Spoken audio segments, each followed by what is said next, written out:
안녕하세요. 미국 LA에서 내과 전문의와 신장내과 전문의로 활동하고 있는 닥터 조동혁입니다.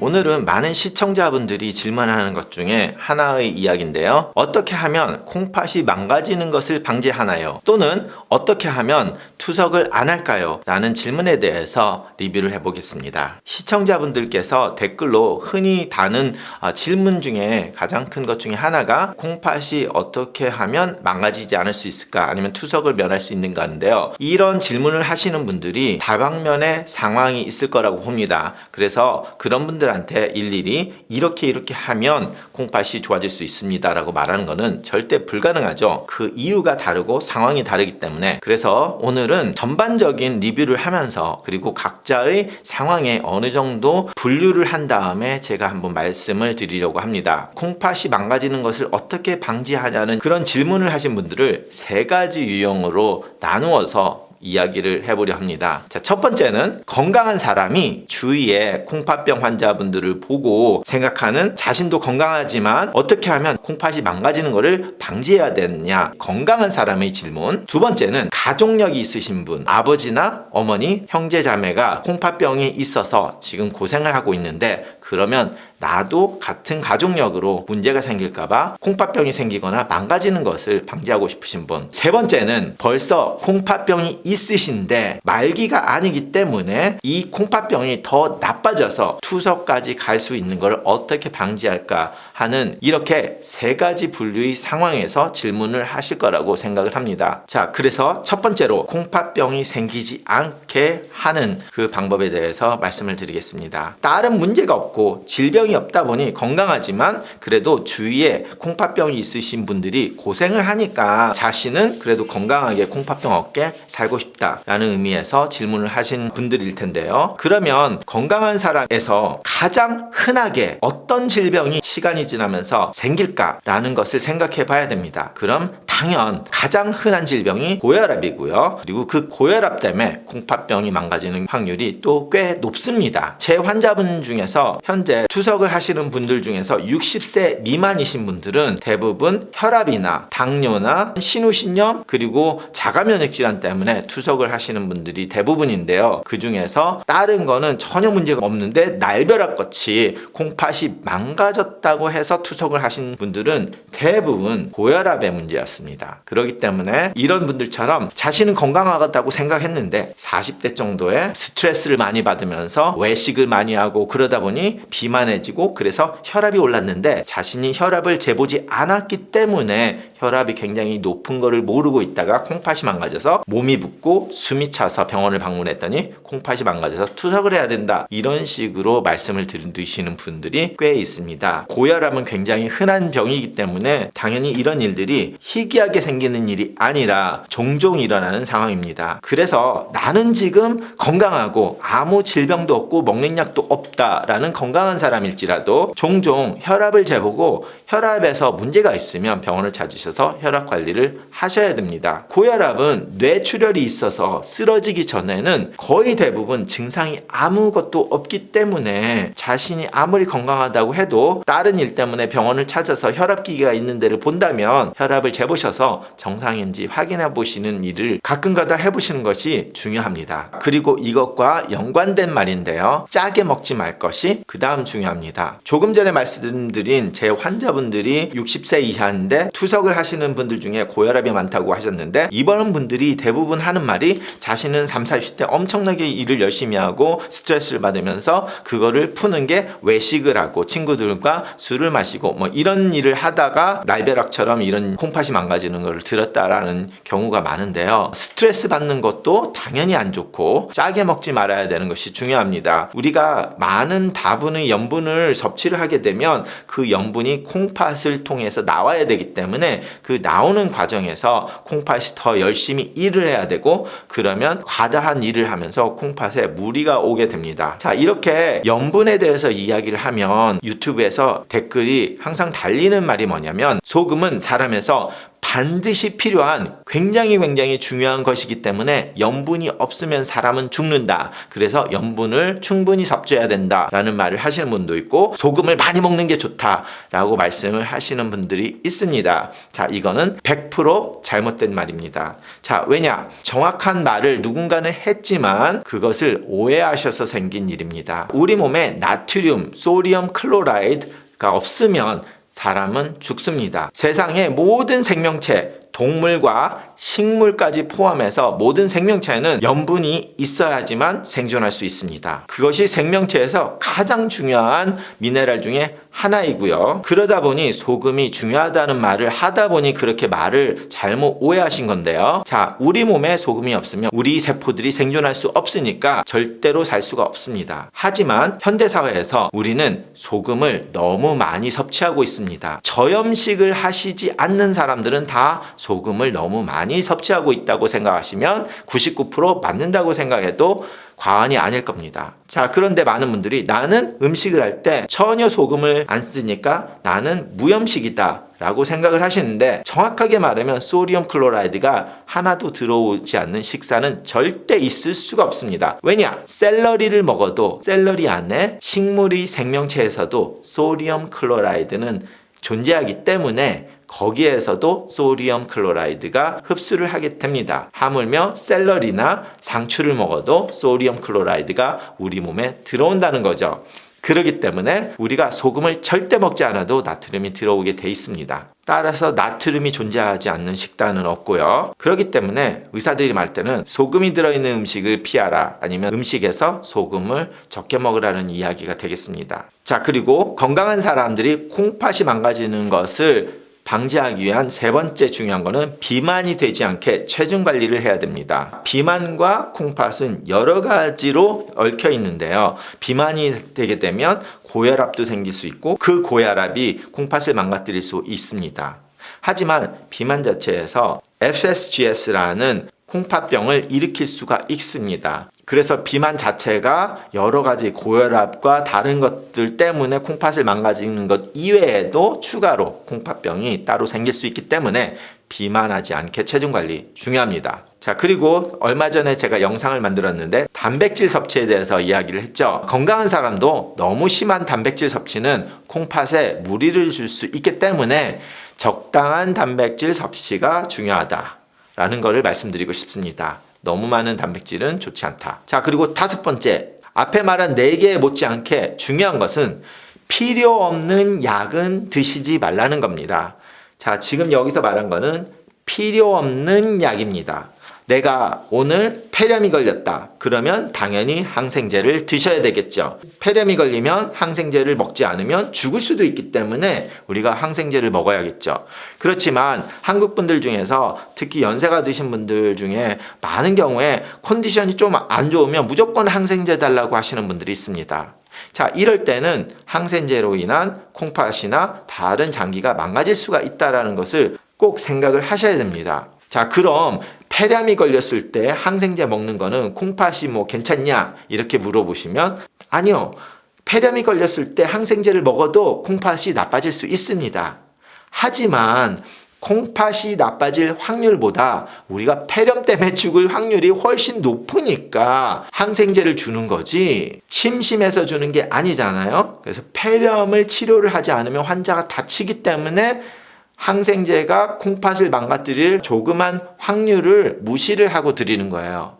하지만 이 조그만 확률이 있기는 있죠. 그런데 내가 폐렴도 안 걸리고 감염이 없어. 그런데 컨디션 조금 나빠. 일반 감기가 걸렸는데 무조건 항생제를 달라면 그 항생제가 감기의 효력이 거의 없는데 항생제를 먹으면 그 항생제에서 오는 콩팥을 무리를 일으킬 수 있는 확률은 이만큼인데 상기도 감염에서 항생제가 도움이 될 수 있는 거는 요만큼 아니면 없다시피 하니까 이런 효과에 비해서 항생제의 부작용이 훨씬 더 크게 보인다는 거죠. 그렇기 때문에 필요 없을 때는 그 약을 먹으면 안 된다는 거예요. 자, 이것은 항생제뿐만 아니라 다른 많은 약을 다 포함을 하고 있습니다. 모든 약이 콩팥에 무리를 일으킬 수 있는 가능성은 어느 정도 다 가지고 있습니다. 얼마나 그 가능성이 높냐 낮느냐의 차이일 뿐이지 내 콩팥 콩팥이 그 약에 대해서 알러지 반응을 일으키면 콩팥이 망가질 수 있습니다. 그래서 모든 약이 가능성은 있습니다. 그런데 이렇게 알러지가 있을 수 있는 가능성은 되게 희박하지만 반면에 진통소염제는 그 기전 자체가 콩팥에 무리를 일으킵니다. 따라서 콩팥이 벌써 나쁜 사람은 소염제를 절대 먹지 말라고 하지만 건강한 사람도 소염제를 되도록이면 드시지 않는 게 좋겠죠. 하지만 저도 소염제는 종종 먹습니다.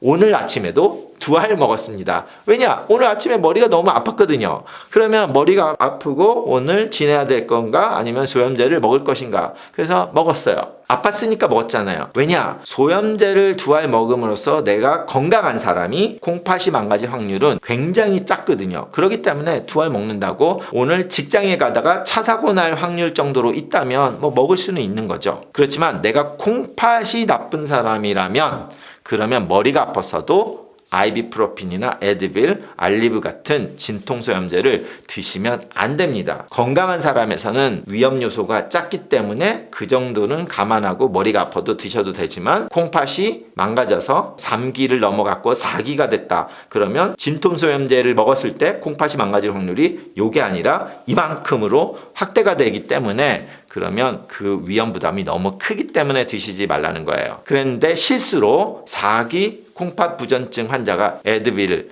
이런 소염제를 1번, 2번 먹었다. 그러면 반드시 콩팥이 망가지느냐? 그건 아니겠죠. 가능성이 높다는 거지 먹었을 때 반드시 그 문제가 있다는 건 아닙니다. 자, 그리고 건강한 사람이 콩팥의 건강을 위해서 할 수 있는 일, 주기적인 운동입니다. 주기적인 운동은 피의 순환을 도와주고 그 피의 순환이 콩팥에도 당연히 순환을 더 도와주기 때문에 주기적인 운동으로 몸의 관리를 하는 것은 콩팥에도 도움이 되게 되겠습니다. 자, 그리고 가족력이 있으신 사람에 대해서 말씀을 드리자면요. 자신은 현재 건강한데 어머니, 아버님 아니면 형제 자매 중에서 콩팥에 문제가 있는 사람이 있다. 어떻게 해야 자신이 콩팥을 보호할 수 있나 아니면 콩팥이 망가지는 것을 방지할 수 있냐는 것은 가장 중요한 것은 그게 어떤 가족력인지가 중요하겠죠. 가족력이 있는 병을 예방하는 생활 습관이 가장 중요하겠습니다. 만약에 집안 내력이 고혈압이고 고혈압 때문에 아버지가 투석을 하셨다면 내가 고혈압이 걸리지 않는 생활 습관을 해야 되겠죠. 그러면 내가 지금 고혈압이 없다고 하더라도 젊다고 하더라도 주기적으로 혈압을 체크하고 혈압에서 조금씩 올라가는 게 보인다면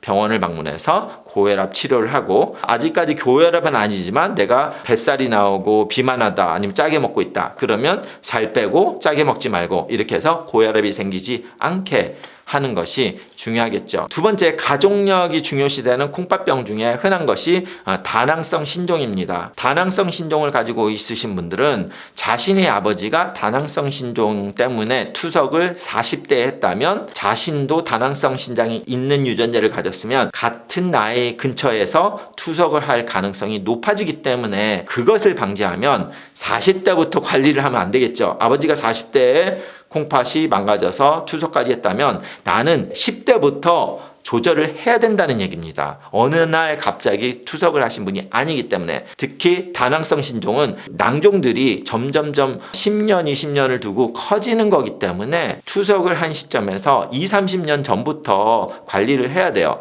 그러다 보니까 10대, 20대 이때부터 초음파 검사를 하고 혈액 검사로 신장의 상태 추적 검사가 필요합니다. 그리고 예방을 못할지언정 다낭성 신종이 더 커지는 것을 방지할 수 있는 식생활, 짜게 안 먹는 게 가장 중요해요. 다낭성 신종에서도 짜게 먹으면 소디움이 많이 콩팥으로 가면 그 소디움이 낭종을 더 많이 만드는 그런 일을 직접적으로 만들기 때문에 나트륨이 콩팥으로 가게 되는 거를 줄여야지 낭종이 커지지 않습니다. 절대로 나트륨을 먹지 않으면 좋겠지만 그게 불가능하니까 소금을 안 먹고 나트륨은 조금만 갈 수 있게 하는 그런 식사, 저염식을 하시는 게 중요하고요. 여기서도 단백질을 많이 먹는 건 좋지 않습니다. 그리고 그 다음에 가족력으로 콩팥병을 일으키는 흔한 일 중에 하나가 또 IgA 신증이죠. IgA 신증이 있다면 그 IgA 신증은 대부분 아주 어렸을 어렸을 때부터 시작하기 때문에 10대에서부터도 벌써 소변 검사를 하면서 그 관리를 시작을 하셔야 됩니다. 그리고 감기나 호흡기 감염, 장염 이런 것들이 있을 때에는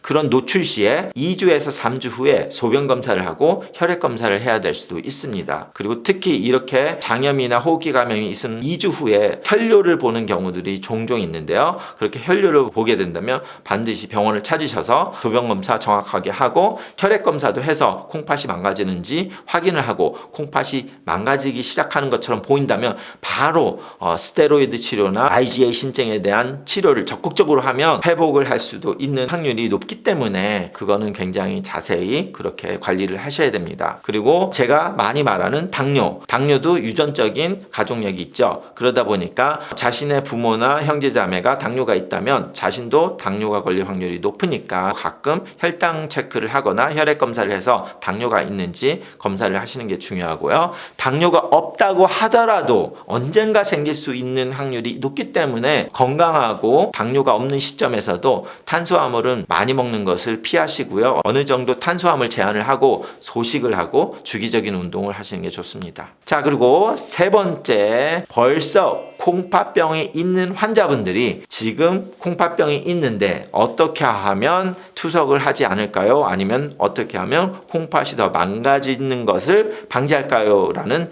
질문이라면 여기서 가장 중요한 것은 지금 콩팥병이 있잖아요. 그러면 그 콩팥병이 왜 생겼는지를 알아야 합니다. 콩팥병이 생긴 이유, 악화가 되는 이유가 가장 중요합니다. 당뇨 때문에 콩팥병이 망가졌다면 당뇨를 조절해야 되겠죠. 고혈압 때문에 콩팥병이 망가졌다면 고혈압을 조절을 해야 되고, 만약에 신우신염이 있다 그러면 신우신염이 몇 번 있어가지고 콩팥이 망가졌다 그럼 신우신염에 대한 치료를 해야 되고, 신염, 자가면역 질환이면 자가면역증에 대한 치료를 해서 콩팥병이 망가지는 것을 방지하는 게 가장 중요합니다. 굉장히 당연한 말인데도 불구하고 제가 새로 오시는 분들의 거의 7, 80%가 이게 안 되고 있어서 콩팥이 망가집니다. 거의 10명 중에 7, 8명은 그래요.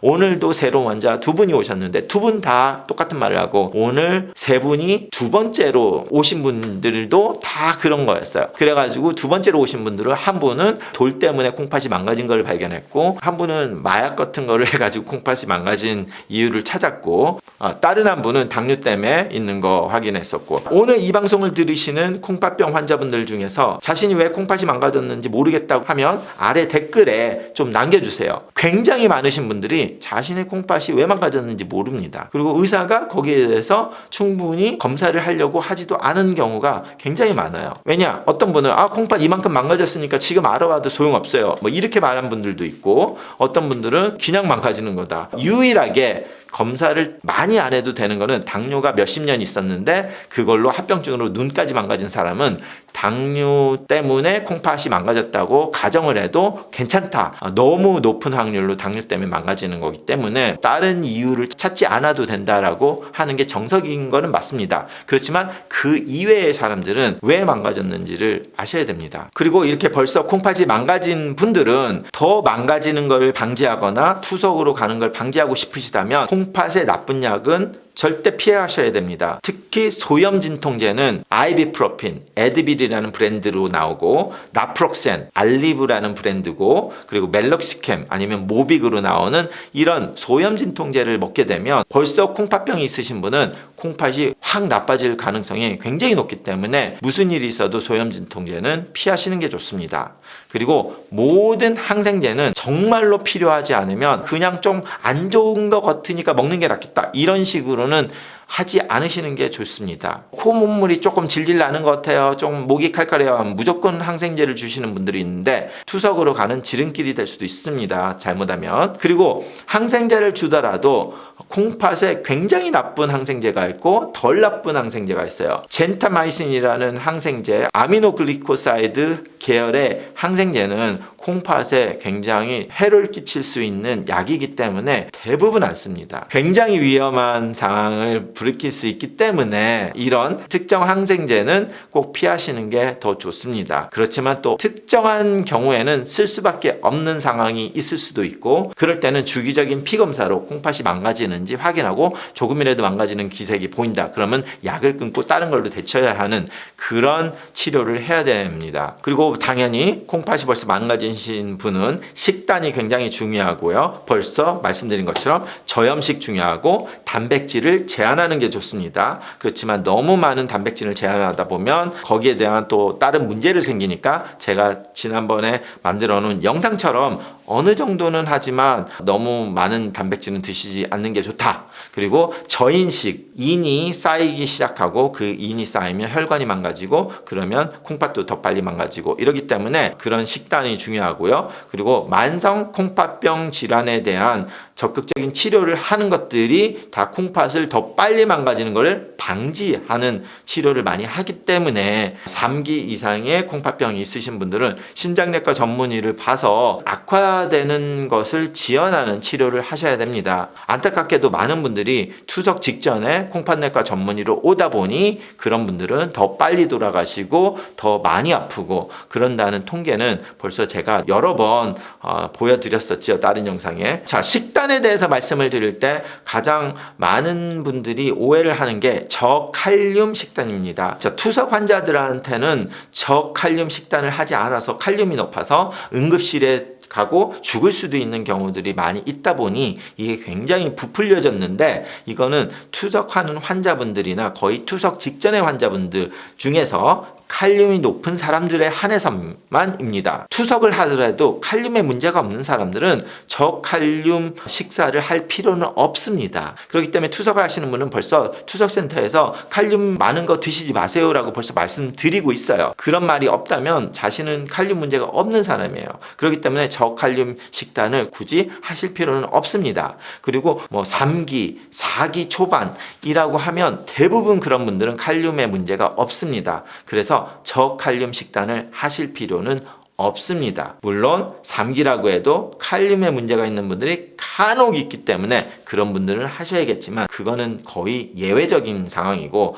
투석 직전부터는 그런 문제가 생기시는 분들이 많다 보니 그런 분들만 저칼륨 식단을 하시면 되겠습니다. 자, 그리고 체중 조절 하시는 것도 중요하고요. 체중 조절은 3기, 4기에서는 체중 조절하는 게 중요합니다. 하지만 투석을 하실 정도나 투석 직전에 오신 분들은 체중 조절을 하기 위해서 살을 빼는 거는 하시지 않는 게 좋습니다.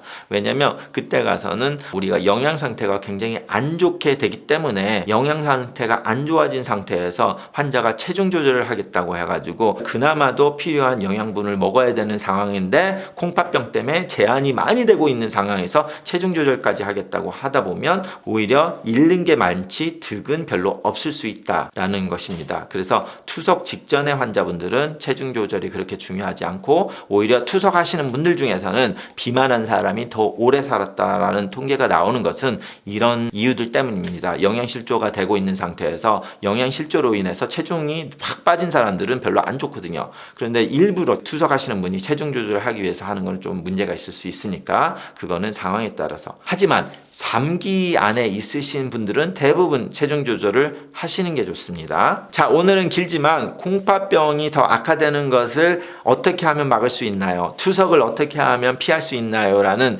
굉장히 넓은 의미의 질문이 많으셔서 좀 정확하게 말씀을 드리기 위해서 강의가 좀 길었는데, 이런 걱정을 하시고 계신 분들한테는 이게 절대로 길은 강의는 아니었다고 생각을 해서, 만약에 여기에 관심이 없으신 분이 듣기는 너무 길었을 거고 그래서 그분들한테는 양해를 드리고, 하지만 고혈압, 당뇨, 고지혈증 들은 굉장히 많은 사람들이 겪는 질병이다 보니 자신한테도 언젠가 콩팥병이 생길 수 있다라는 생각을 하시고, 건강할 때 건강을 유지하기 위해서 소식하시고 저염식 하시고 운동하시면 건강한 내일을 만드는데 굉장히 도움이 될 거라고 생각합니다. 감사합니다.